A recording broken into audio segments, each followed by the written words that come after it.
The dwarf and the giant. You might think that dwarves are just a little smaller than us humans, and that giants are only a little bigger. But that isn't the case at all. Dwarves are barely 8 inches tall. In fact, most are even smaller. That makes them only about 1/10 of the size of a normal person. Giants, on the other hand, often grow to be 60 feet tall, and sometimes even taller. They are 10 times the size of a human. But sadly, it wasn't just their height that set them apart. While dwarves can easily live for 200 or 300 years, giants have to make do with a very short life of only 10 to 15 years. To make matters worse, there are many little dwarves in the world, but only a very few giants left on our Earth. So how could such a tiny dwarf and such a massive giant ever become friends?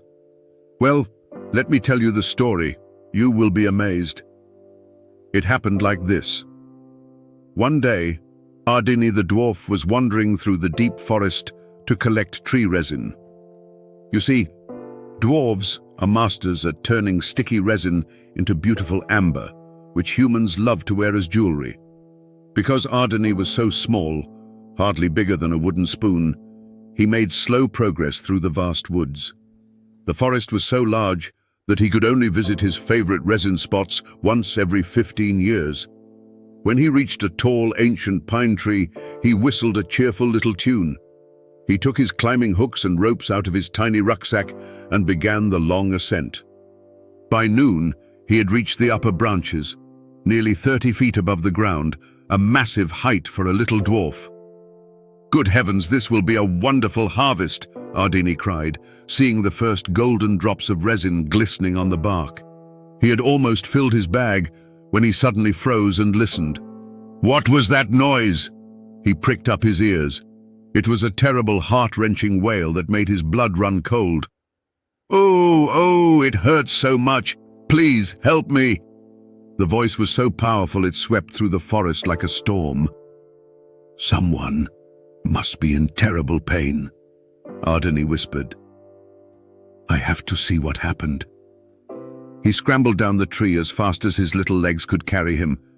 He followed the sound, which grew louder and more frightening with every step. Soon he reached a clearing he thought he knew. But there, right in the middle, was a strange hill that hadn't been there before. "If I'm not mistaken, those look like the soles of 2 giant shoes," he muttered. "What a very strange hill indeed." Ardeney walked around the hill until he came to a massive tangle of hair with strands as thick as spaghetti.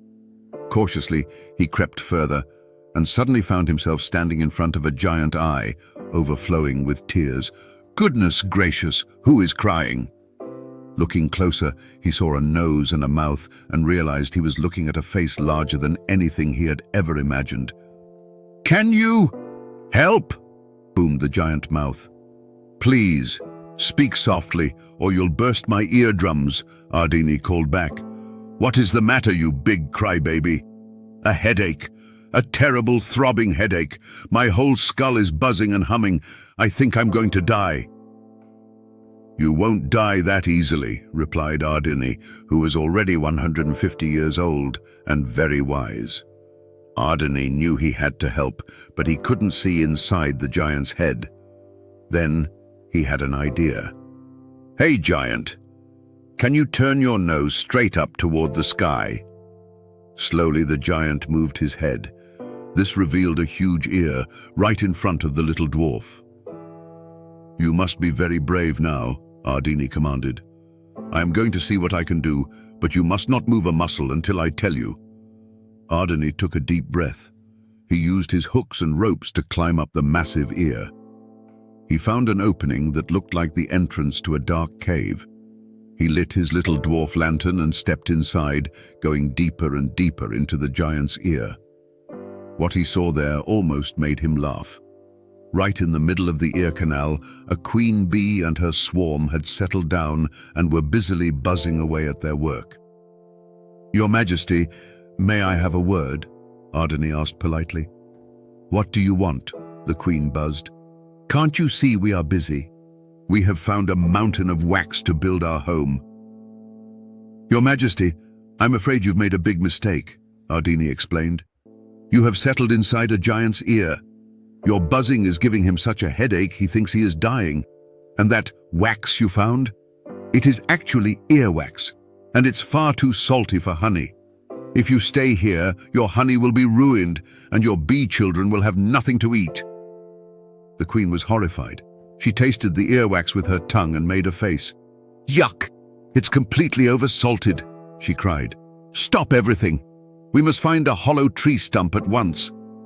She thanked Ardeney for his help and promised, "Come visit us in the spring, and I will reward you with a cup of our finest honey."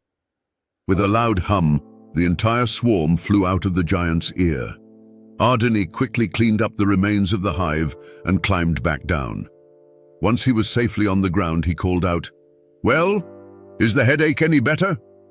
The giant sat up, looking very relieved. He held out his massive hand, and Ardeney hopped onto his palm. "The pain is gone. I feel wonderful again," the giant smiled. "What is your name, little man?" "I am Ardeney from the Silver Valley," the dwarf replied. "And I am Bo," said the giant. "I was resting in this clearing during my long journey when my head began to throb. You saved me, little Ardeney. Let us be friends." Ardeney was touched by the giant's simple honesty and was happy to have such a big new friend. From that day on, they traveled together. Bo did the walking, and Ardeney watched the world from the wide brim of Bo's hat, enjoying the view from high above. And if you ever feel the ground shake or hear a distant rumble on a sunny day, it might just be Bo walking nearby, chatting happily with his best friend Ardeney. If you see them, be sure to wave and say hello from the storyteller. They'll know exactly who you mean.